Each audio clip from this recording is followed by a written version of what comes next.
May 31st, 2026. Let's get into it. Big shout out to today's sponsor Compete Token, the gaming crypto that actually has real games people play. Link in the description, check it out. Some whale just dumped $1.26 billion worth of BlackRock's spot Bitcoin ETF in a single shot, and somehow we're supposed to believe the institutional thesis is broken. One rich guy panicking is not a trend, that's a Tuesday. The exit lines up with 10 straight days of net outflows from spot Bitcoin ETFs, totaling nearly $3 billion since mid-May. Every cycle has the same script: weak hands fold, BlackRock keeps the doors open, and the AUM goes higher anyway next quarter. Cosmos-based Gravity Bridge just got drained for $5.4 million after the contract signing key got compromised, and validators halted the bridge mid-investigation. At this point, bridges are basically a free buffet for North Korea. The thieves grabbed $4.3 million in USDC plus wrapped Ether and Pax Gold, with chunks already laundered through ChangeNow and Binance. This is the 8th major bridge exploit of 2026, with cumulative losses past $328 million.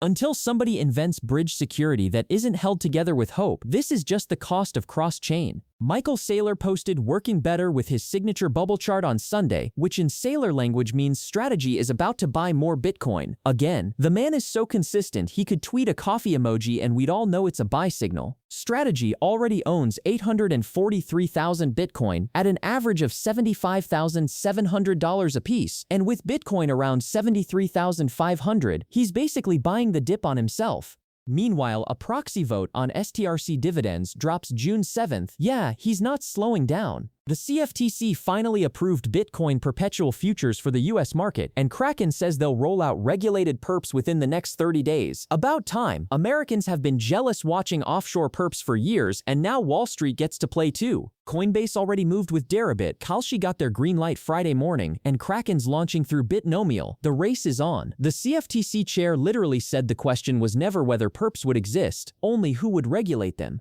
That's the sound of a regulator getting it for once. Circle just froze $12.6 million in USDC linked to the Zama privacy protocol, and the reason is unclear because of course it is. Zach XBT pointed out Circle has wrongfully frozen wallets at least 16 times before, but ask them to freeze stolen hacker funds, and suddenly it's always too complicated. The frozen funds came from wallets tied to Overnight Finance, which is sitting in a civil lawsuit, so Circle just pulled the plug unilaterally on a protocol where the money was mixed with legitimate users. This is exactly why people don't trust permissioned stablecoins. One phone call and your money is gone. Bitcoin is bouncing off $72,500 and eyeing a rebound to $78,200, which is the realized price for holders in the 3 to 6 month cohort. In other words, the cohort that bought the top is finally getting a chance to defend their bag. Glassnode data says historically, when Bitcoin reclaims that cost basis, it gains over 20% in the next 90 days and over 36% in 6 months.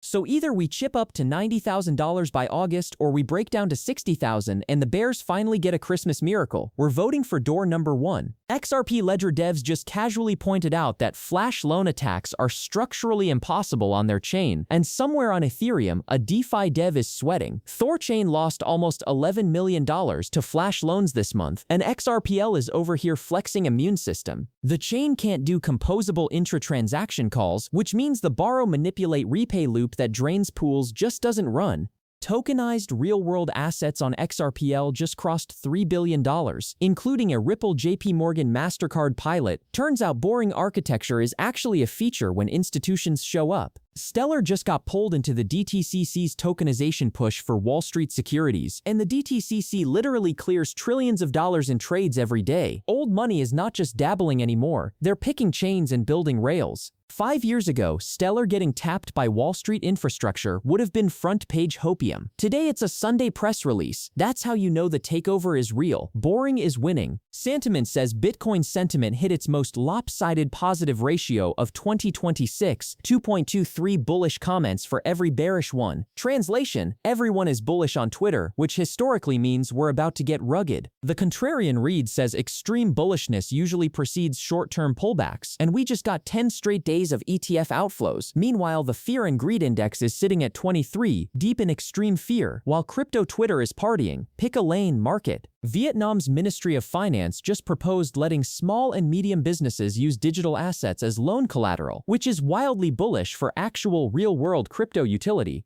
Small businesses make up 98% of Vietnamese companies but get only 20% of bank credit, and crypto could close that gap. Vietnam is already ranked 4th globally in crypto adoption, and they're targeting a regulated crypto market launch in the 3rd quarter. Meanwhile, US lawmakers are still arguing about whether stablecoins should exist. Emerging markets are eating our lunch. Let them. Quick reminder, today's sponsor is Compete Token, the gaming crypto with actual games. Link in the description. That's the news. Stay sharp, stay bullish. We'll see you tomorrow.